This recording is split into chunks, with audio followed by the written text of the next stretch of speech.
बाँझ सब गांव वाले फुलबा पर फूल बरसा रहे थे। फुलबा गांव की डगरिया यानी बच्चे पैदा कराने वाली दाई थी। गांव के अधिकांश बच्चे उनके ही हाथों से धरा पर अवतरित हुए थे। उसकी उम्र लगभग 60 साल की तो जरूर होगी। सभी उसे मान देते थे। अब लेकिन जमाना बदल रहा था। लोग अस्पताल में बच्चों की जजगी कराने लगे थे। फुलबा भी अब थक गई थी। आंखों से भी कम दिखता था, हाथ भी कांपते थे। कल ठाकुर की पुतोह को अस्पताल ले गए थे। जुड़वा बच्चे थे पेट में, वह भी उल्टे। फुलबा को बहुत साल बच्चे नहीं हुए, तब ससुराल वालों ने उसे बांझ कहकर पहले तो बहुत प्रताड़ित किया। बेटे की दूसरी शादी करा दी और फुलबा को बांझ कहकर मैके पलट आए। ससुराल से कोई नाता नहीं रह गया था। मैके में माँ बाप के रहते वह सुखी रही, पर उनके मरते ही भाई भावज ने उसका जीना हराम कर रखा था। अपने हुनर के बल पर उसने गांव में थोड़ी सी जमीन खरीदी और झोपड़ी बनाकर अलग रहने लगी। वैसे वो बांझ नहीं थी।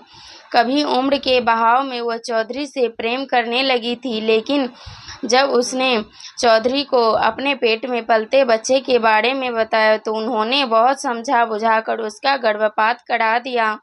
उसके बाद फुलबा ने उनकी तरफ देखा भी नहीं। उसे बार बार लगता था कि वह चौधरी की बहू को देख आए, पर मन मार कर रह जाती। अचानक चौधरी को अपने दरवाजे पर देख वह चौंक उठी।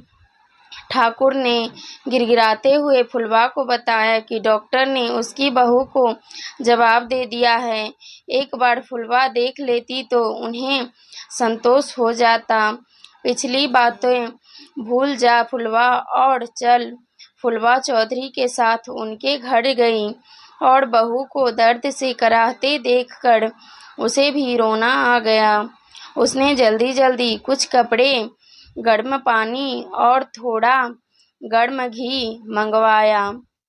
गर्म घी से हल्के हल्के मालिश करते हुए उसने बहू को बल लगाने को कहा। तकरीबन आधे घंटे के बाद दोनों बच्चे सही सलामत धरती पर आ गए और बहू की निढाल थी पर स्वस्थ थी। दोनों बच्चों को कपड़े में लपेटकर उसने गोद में लिया और दरवाज़ा खोल दिया। जुड़वा पोते पोती को देखकर चौधरी बहुत खुश हुए। फुलबा जो चाहती है मांग ले। फुलबा ने कहा, ये दोनों मेरे पोते पोती हैं और चौधरी आप जानते हैं कि मैं बांझ नहीं हूँ। सही कहा ना चौधरी? और एक भेद भरी मुस्कान लिए वो घर चल दी। अगर आपको यह कहानी पसंद आई हो तो वीडियो को लाइक, चैनल को सब्सक्राइब जरूर करें। वीडियो को लास्ट तक देखने के लिए धन्यवाद।